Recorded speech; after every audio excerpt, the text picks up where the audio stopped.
offering is the truth. Nothing more.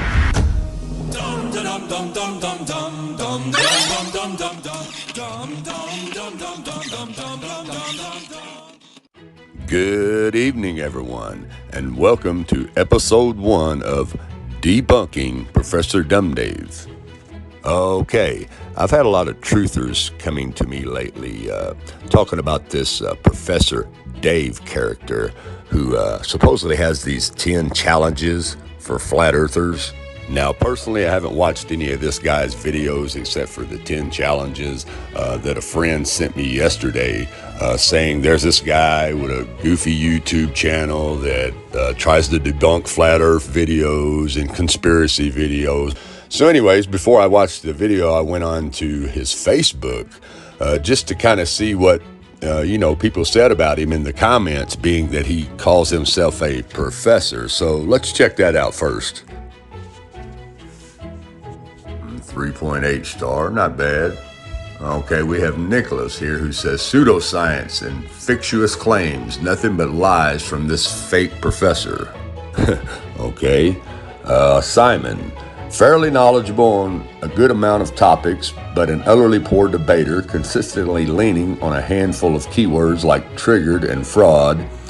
Even if I find myself agreeing with many of his stances, his debating style is a mixture of ad hominem remarks mixed with a plethora of common logical fallacies commonly associated with those who consistently fail to address arguments brought up by his opponent. Does not seem to realize that being wrong isn't a sign of weakness, but owning up to it is. Okay, let's go to the next.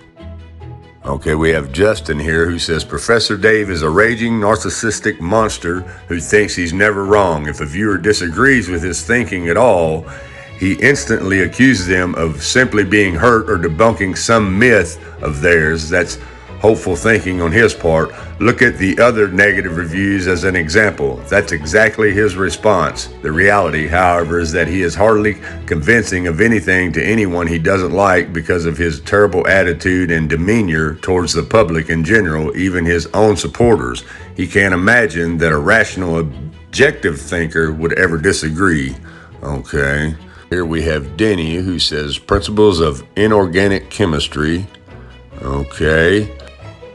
Elex says, pretends to know, hoax, regurgitating rubbish, blissfully unaware, lashing out like a toddler. Oh no, I did not intend to insult you, Professor. I was just diving into your vocabulary. Okay, Chris says, watching a debate he had where he begins with degrading his opponent, followed by a debate where he tried to create the topics to answer while evading everything and seemed discombobulated with the simplest yes or no's. He's used gravity that we don't physically see it, but its effects, but can't give verifiable logic, only repetitive hypotheses he claims his opponent made. He is a horrible debater and only belittles. A very awful person. Okay, Danielle says, just another hack without a job. Has a silly YouTube channel that panders to idiots with baited content. Don't subscribe to this midwit. Now, that's pretty much what I've heard about the guy, but let's move on with Michael, who says he could research his subjects better, and he is not a professor. Okay, here we have Greg, who says because he's not willing to debate, he bans the voices he doesn't agree with. Dave is simply afraid to have a discussion. So sad. Via email, he is currently refusing to debate the topic, says I'm not worth his time. And Netline says, by being a better role model to kids watching, not sure if that's good or bad. Marcel, he does not research what he debunks enough. He's not a real scientist because he disproves other views and ridicules people by calling them mentally ill lunatics because they have different opinions. Also, often his comparisons are irrelevant. Okay, and here we have Reto. He is not really a professor, and then he has over here to the side, I guess, a screenshot of their comments with the so-called professor saying, "You're the one that seems to be upset about something. Why don't you tell me? By the way, emojis don't support an argument. They just make you look like an idiotic preteen, just for your info. That looks like a text from my 16-year-old niece when she's angry. But, wow, this character doesn't have very good views, does he? Anyways, let's move on to debunking Professor Dumdabe's first challenge. Hey everyone, so it's been almost exactly 1 year since I published my innocuous little flat earth debunk as part of my astronomy series. This time I'd like to offer some challenges to you remaining few that are desperately clinging to this dying fad to derive some semblance of self-worth. Let's call them 10 Challenges for Flat Earthers. These will be some basic things that anyone could do to test the validity of the flat earth hypothesis. These are so mind-numbingly obvious that the fact that you don't do them is an immediate indicator of your complete lack of intellectual integrity. Okay, the first thing I notice about this guy is he sounds like a little spoiled teenage girl who thinks she already knows everything. Not to mention the fact that he is in a bedroom with the door closed and an entertainment center in the background, a poster of a rock band on the wall, and a keyboard on the table. Once again, reminds me of a teenager. Let's get started and you'll see what I mean. Number 1, here's the flat earth map that you all seem to agree upon. Anyone with half a brain can immediately tell that this does not correlate with reality, but for those with an even smaller fraction, let's do a few things to prove it. For example, make a scale. You know, a scale? It's that thing on maps that tells you how far away things are from each other. Okay, he says this is the flat earth map that everyone agrees upon, and then says anyone with half of a brain can tell that this doesn't correlate with reality. So let's just take a look and see who correlates with this map being reality. Okay, here's the Hammond's Air Age map from 1943. All those little red lines you see are all the flight patterns from 1943.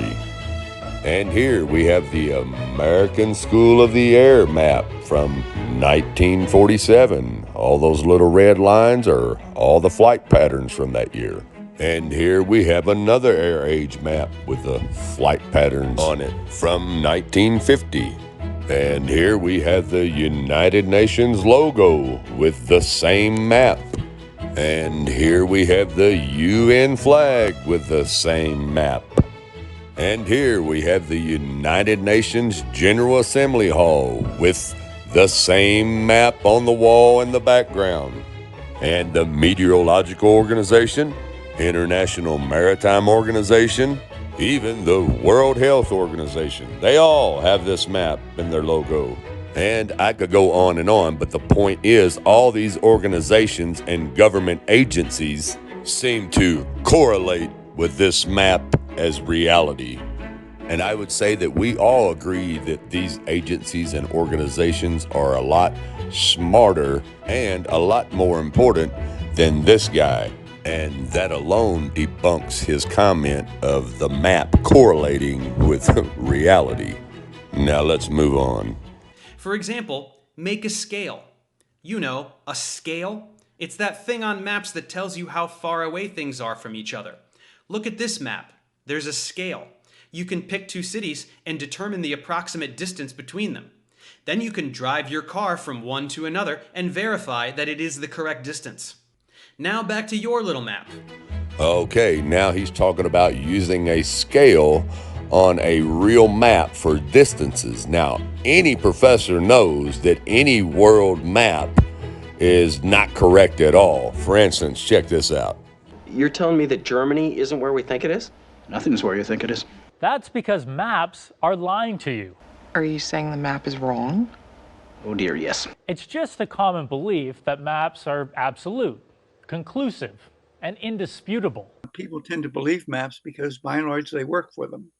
They are accepted as fact. We see over time, we start to accept as true, even though it might not really be true, or it's just a representation of the Earth. There is, of course, the possibility that the information on a map, might be fudged. That has happened. Generation after generation of cartographers have designed maps presenting the world as something it's not.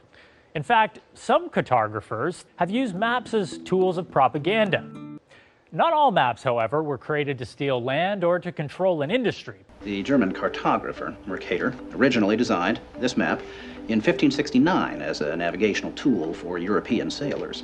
The map enlarges areas at the poles to create straight lines of constant bearing or geographic direction. But why would seemingly loyal and dutiful maps want to betray us? It all comes down to dimensions. A three-dimensional globe cannot accurately be portrayed by a rectangular two-dimensional map.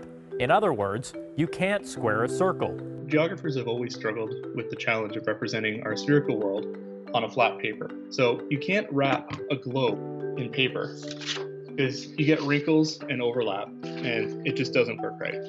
With every projection you make, I would suggest you replace the word projection with the word distortion, because that's what it is. You're distorting everything. Mercator projection has fostered European imperialist attitudes for centuries and created an ethnic bias against the Third World. And so the whole world was Eurocentric, became Eurocentric focused in a way at that time. And so we've just continued with those representations. Map makers continue to take liberties today. Just ask New Zealand. The next great conspiracy. New Zealand is disappearing off world maps. It may be silly, but New Zealand spearheaded a tourism campaign to have the country return to world maps. Turns out, cartographers and artists around the globe had made a practice of excluding it. New Zealand, where the bloody hell are you? Seemingly germane, the practice appears to have created a crisis within New Zealand's national psyche. There are entire groups dedicated to calling out these oversights, not to mention similar groups for Madagascar, Denmark, and the Caribbean. So, like I said, any professor knows that world maps are wrong. I mean, even 8-year-old kids know this. The world map is wrong. Okay, so we've either established that this guy is lying to you by telling you to use a world map, which is not correct in the first place, or he's just dumb enough that he doesn't know that. Anyways, let's move on. Where's the scale here? Why do you never include one? Is it because it's impossible? Yes, that is exactly why. And if you disagree, here's your challenge. Pick some distance on this map. A centimeter, an inch, whatever. Tell me the distance it corresponds to in reality. Then pick some cities and use your scale to estimate the distances between them. Pick two on the same continent. Pick two on different continents. Use it to tell me how wide this inappropriately enormous ocean is. Use it to tell me literally anything about the distances between literally anything. When you can't do it and your numbers do not correlate with reality in the slightest, recall that this map does it just fine, and then admit that your map is stupid. Okay, once again, we have the little angry teenage girl. Just admit that your map is stupid. Not to mention the fact that he's trying to deceive you by showing you a computer-generated image of a flat earth map instead of a real flat earth map. And take a listen to what he said here. Where's the scale here? Why do you never include one? Is it because it's impossible? No, dumb Dave, it's not because it's impossible. It's because you are showing a computer-generated image of a flat earth map instead of a real flat earth map, which does have a scale on it, as you can see here. With the Gleason's New Standard Map of the World 1892, which says scientifically and practically correct as it is. But if you'll go right down here to the bottom of the map right here, you see what this is right here? This is called a scale. Okay, this is how you measure distance, dumb Dave. Now, when he tells you guys this, he knows you're not going to investigate it. That's why he's getting away with telling you this. But as you can see here, the upper portion of this scale shows the relations that English or land miles sustain to nautical or sea miles, sometimes called geographical. The lower half shows minutes and degrees of the arc as compared to sun time by laying a straight edge across the scale. It shows the relations of all the divisions. Now, what's that say right there, dumb Dave? It says scale. Okay, so quit telling people that flat earth maps do not have a scale. Now, being that you know this map has a scale, You go by this map and you cut the scales out and pin them in the middle and measure any distance you want to on this flat earth map, and you will debunk your own challenge. And you can learn how to use it like real professors, navigators, and scientists learned to do in 1892 with this map. Anyways, let's let Dumb Dave finish what he's got to say about his challenge number 1. Your complete inability to make any kind of remotely legitimate map single-handedly proves the Earth isn't flat. But let's continue just for fun. Number 2. Okay, let me hear that part one more time. Your complete inability to make any kind of remotely legitimate map single-handedly proves the Earth isn't flat. But let's continue just for fun. Okay, let's finish debunking the rest of his first challenge, which is he's stating here there is no legit flat earth map, which means the earth is not flat. But Dumb Dave, I just showed you a real flat earth map. Now let me prove it to you. Okay, as you can see, this is the Gleason's new standard map of the world. It says scientifically and practically correct as it is. Nowhere on this map does it say that this is a projection map of a globe. But you know what it does say? It says new standard map of the world on the projection of J.S. Christopher, Modern College, Blackheath, England. Now let's go to the University of Milwaukee. Here we are, Gleason's new standard map of the world. And there's an image of the map, but let's go down here below that. Now right down here under item description, full title, Gleason's new standard map of the world on the projection of J.S. Christopher, Modern College, Blackheath, England, scientifically and practically correct as it is. Short title, Flat Earth, 1892-2013. Now, being that this specific map that I have is from the Boston Public Library, let's go to Boston's Rare Maps and see what they say about Gleason himself and J.S. Christopher, the man who made the map. Okay, Extraordinary Rare 1892 Flat Earth Map by Alexander Gleason. Now, let's stroll down here and see what we got going on. Oh, there's your scale, Dumb Dave. Even Google shows you how to use the scale on the flat earth map. Now, this is just a description of the map, which is on the map. We want to know the details behind the map, the story behind the map. So, like I was saying, as we stroll past the description of the map, what we want to do is go down here. Let me show you here. It says, things get weird, though, with the description key on the back of the map, which ends with the sentence, the demonstration has reference to either considerations, the Earth a globe or a plane. Take your choice. To make sense of all this, one must refer to Gleason. Is the Bible from heaven? Is the Earth a globe? Buffalo, Electrotype and Engraving Company, 1890, with an enlarged second edition in 1893. There, he marshals scripture, quirky interpretations of physical science, shoddy observation, and dollops of common sense to argue that the Earth is flat, stationary, and the center of the cosmos. Late in the work, he announces and describes his new map, which is the one that I just showed you guys at the beginning of the video. And here he's just explaining the colors of the map, what all it contains, the continents, the islands, the rivers, and whatnot. But what we want to do is stroll down to here, and it says, in any event, he presumably chose not to mention his flat earth views in the application in order to avoid the risk of rejection by the patent office. Okay, so now here we have Alexander Gleason. Let's stroll down the page here.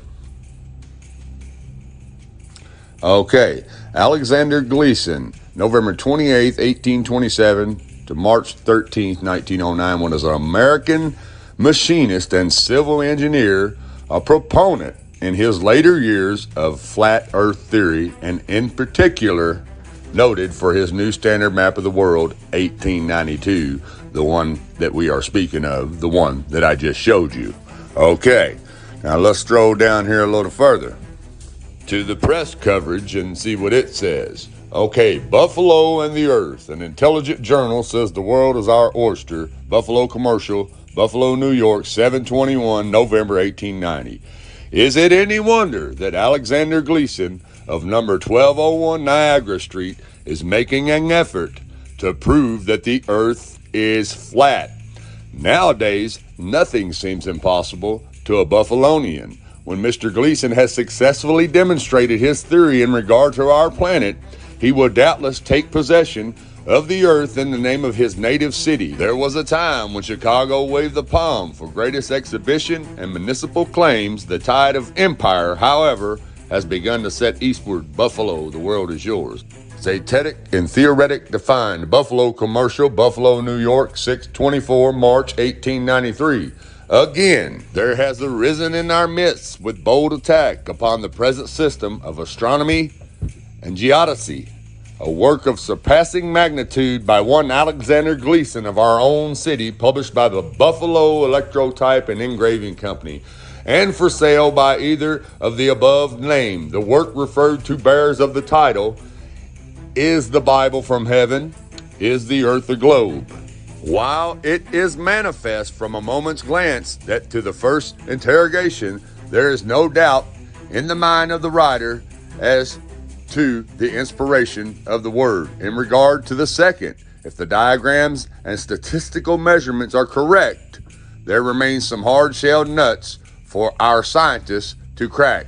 So, people, as you can see, Alexander Gleason was a flat earther, and without a shadow of a doubt, this is his flat earth map, and I just gave you the history of the flat earth map and Mr. Gleason. Now let's move on to J.S. Christopher. The subtitle of Gleason's map credits the projection to J.S. Christopher of Modern College, Blackheath.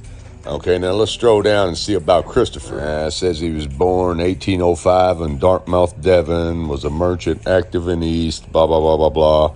Now, at some time in life, Christopher got hooked on Samuel Burley Rowbotham's Zetetic Astronomy.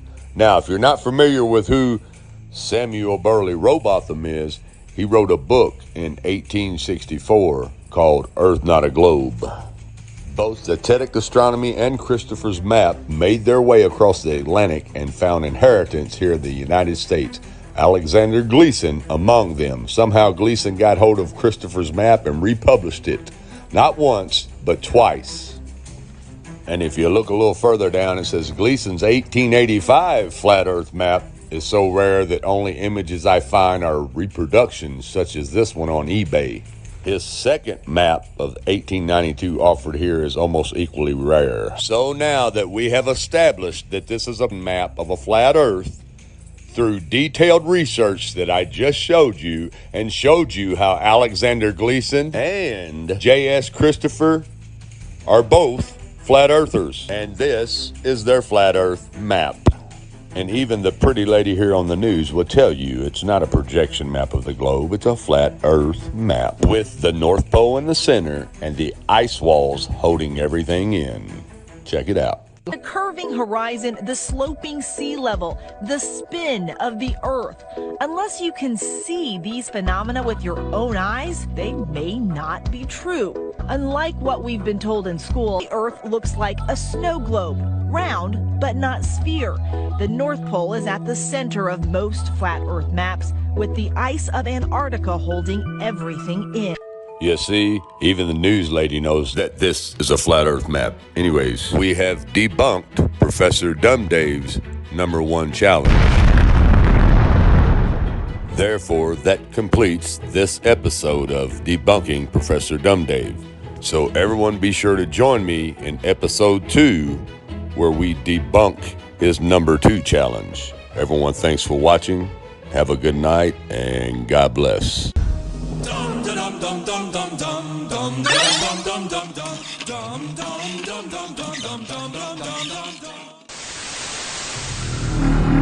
All I'm offering is the truth. Nothing more.